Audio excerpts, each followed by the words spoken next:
FEMA sending more supplies to communities where Harvey has brought devastating flooding. The agency now reports it's provided nearly 3 million meals and more than 700,000 gallons of water. That's more than enough to fill an Olympic-sized swimming pool. FEMA officials say they also sent thousands of blankets and cots to Texas. Let's now go live to Texas Lieutenant Governor Dan Patrick. He was also affected by the floods and could not get out of his Houston area neighborhood on Monday. He is now thankfully safe and sound. Lieutenant Governor, we appreciate you joining us. This is Ed Henry, live in New York. Yes. I first want to ask you what you know about why the mayor of Houston said he's expecting more flooding over the next 10 days and wants to evacuate some people. How extensive is that, and what are you telling people on the ground to do? Ed, good to be with you. I was at the convention center in Houston earlier today, and while I was there, the police chief, Art Acevedo, was shifting some police officers to getting people out of homes that are being flooded because we're releasing water. The Army Corps of Engineers releasing water from our 2 major dams on the west side of the city, and that's automatically flooding some neighborhoods. So some people need to get out, and some other people who are going to ride it out have decided, and they've called back in, get us out. We don't want to be stuck here for 3 or 4 days. So there's some evacuation in that regard in some parts of the city. Over in the west part of the area called Sugar Land and Richmond and Rosenberg, some of those areas, because of the Brazos River, are flooding, and that will continue as that water moves downstream. So some homes that were high and dry after the storm are now being flooded either by release of water or rivers. I'm now, as soon as I finish with you, I'm heading to jump on a quick plane over to Beaumont to get eyes on there exactly what's happening, meeting with the people there. And there is a different situation, Ed, because now we're in evacuation mode of some people who want to leave, but we have to get food and water in. Over last night, the governor, I just got off the phone in a briefing before he joined Fox and did his press conference. So we got in about 600 pallets of water last night, about 400 pallets of food.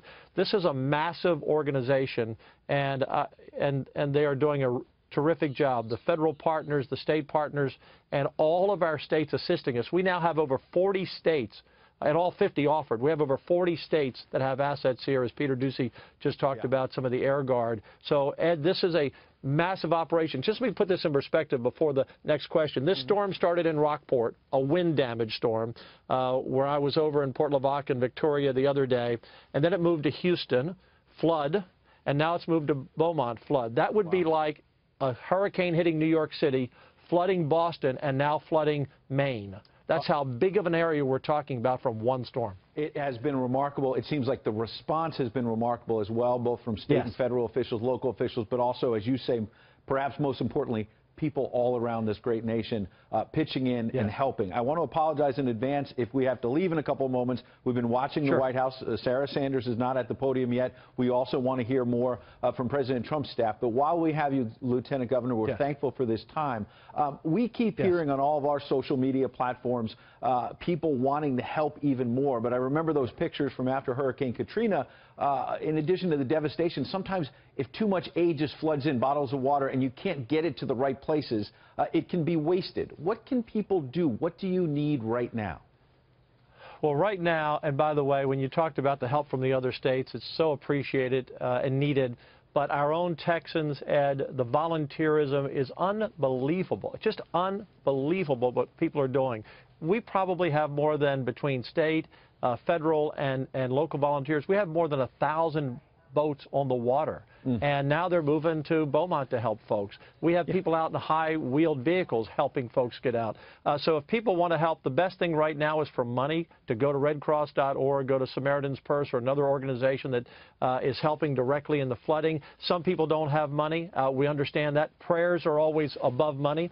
But people who want to volunteer and send, they can link up with the Red Cross and other organizations and send what they think is important. But right now, this is an amazing time in America, and Texas is always amazing. We're Texas tough, but I've never seen such a spirit, Ed, of all of this tragedy. And I said last night on Hannity, you know, the Dickens, The Tale of Two Cities, it was the worst of times and the best of times.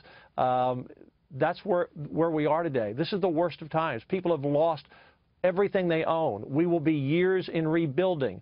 but it's the best of times because there are no Republicans and Democrats, and there's no black, white, and brown. There are no liberals and conservatives. It's Texas won, and America is one coming to help Texans, and everyone is such. Everyone you rescue, and I was out on a rescue truck on Monday pulling people out of homes.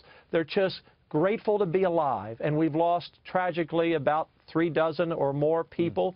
Every life is so valuable, but when you consider this storm will impact probably 6 million people directly, Ed, and a universe of about 10 million, that's a miracle. And it's a miracle because of our first responders.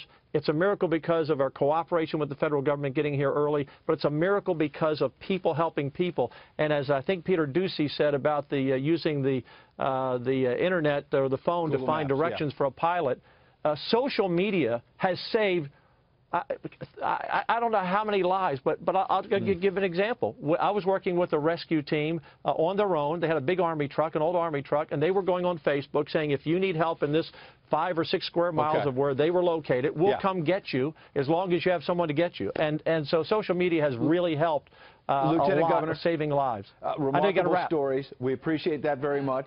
We appreciate you. You also mentioned prayer. That's been important. There'll be an important day of prayer on Sunday.